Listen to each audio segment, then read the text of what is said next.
tous. Alors, petite vidéo en mer, on avance à 5 nœuds, donc c'est idéal pour faire un tournage. Sarah Marquis est une aventurière. Elle raconte ses périples à pied dans plusieurs de ses romans.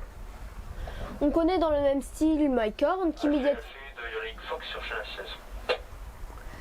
Donc, on connaît dans le même style Mike Horn qui médiatise bien plus ses aventures, que ce soit dans les réseaux sociaux, lors de conférences ou encore au travers de ses livres. Sarah Marquis est de la même trempe. Ce que je veux dire par là, c'est que c'est un sacré mec. Bon, là, t'as vu, en faisant ça, j'ai fait un clin d'œil. Elle fait de Eric Fox sur Channel 16. Papa, t'es dans le champ. Oui, mais on a aussi une route à suivre. Donc c'est la priorité. Ce qui est intéressant avec ces récits d'aventure réels, c'est qu'au final, l'aventure n'est qu'un leurre pour ensuite faire réagir le lecteur sur des problématiques plus importantes. La première pensée consciente ou inconsciente d'un lecteur ou d'un auditeur lorsqu'il va à la rencontre d'une personne extraordinaire est de vivre par procuration ses défis et d'en tirer une liberté qui le pousse à réévaluer sa vie avec passion. Soudain, il a envie de vivre et réaliser ses rêves lui paraît possible. Ces aventuriers sont des fournisseurs de rêves. Ils sont le moteur de l'action de leur propre vie. Le langage simple et accessible qu'ils emploient crée une proximité qui ouvre les portes de la confiance.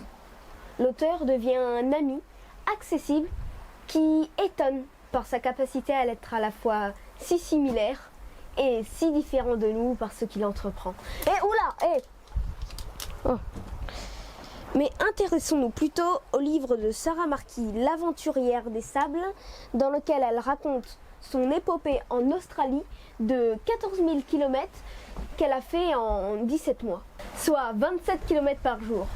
Ça, c'est pour vous éviter le calcul. Tout l'art de son récit consiste à faire réagir le lecteur sur des problèmes écologiques, mais également politiques lorsqu'il s'agit des aborigènes, ou encore administratives et existentielles lorsqu'il s'agit de notre rapport à nous-mêmes. Mais la première étape est de rassurer le lecteur pour qu'il ne se sente pas trop éloigné de ce que l'auteur raconte. Pour que le lecteur se sente concerné, il faut qu'il retrouve une part de lui dans le récit. Il y a un dauphin!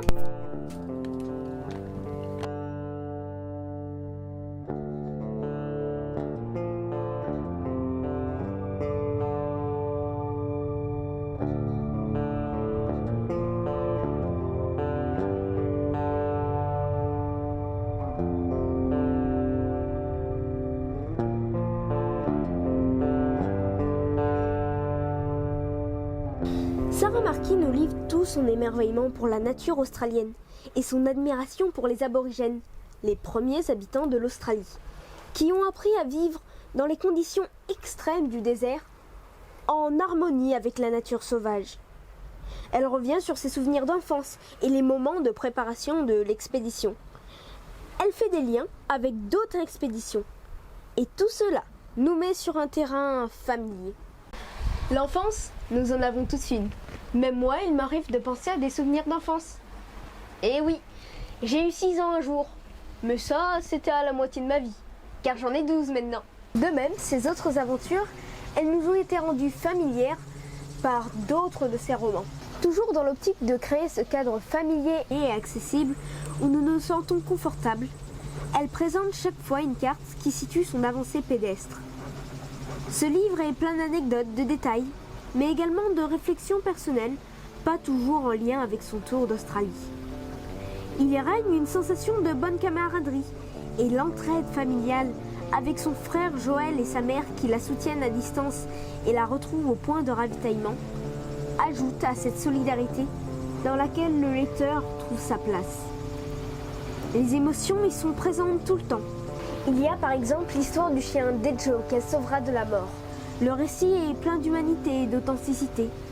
Sarah Marquis, que j'aurais presque envie d'appeler juste Sarah, après la lecture de son récit, n'hésite pas à nous partager ses odeurs corporelles.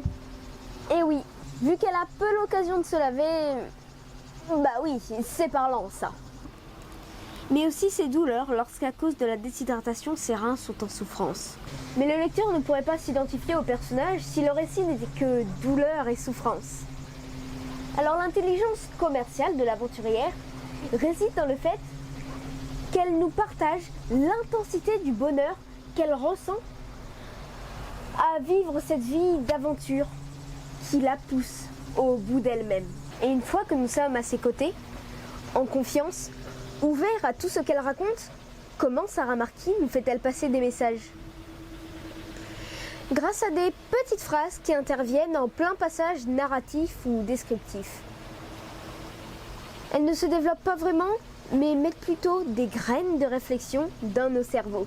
Par exemple, lorsqu'elle marche en direction de Haltron, elle tombe sur un panneau « Alcohol prohibited, $5,000 fine », ce qui signifie « Alcool interdit, $5,000 d'amende ». Et la phrase suivante est « Je suis à l'entrée d'une communauté aborigène. Tiens. » Elle y rentre et écrit un peu plus loin. On m'avait déconseillé, bien sûr. Oui, elle a bien écrit, bien sûr, de ne pas m'approcher des communautés aborigènes. Elle décrit les habitants et leur accueil et ajoute un petit paragraphe couperé un peu plus loin. Tout à coup, un homme blanc sort de la maison d'en face, me voit, mais ne prête guère attention à ma présence. Dans toutes les communautés aborigènes du pays, il se trouve au moins un blanc, le gérant, mot mis entre guillemets, détail là aussi pas anodin, n'est-ce pas, pour faire régner l'ordre comme ils disent dans ces villages. Dois-je aussi relever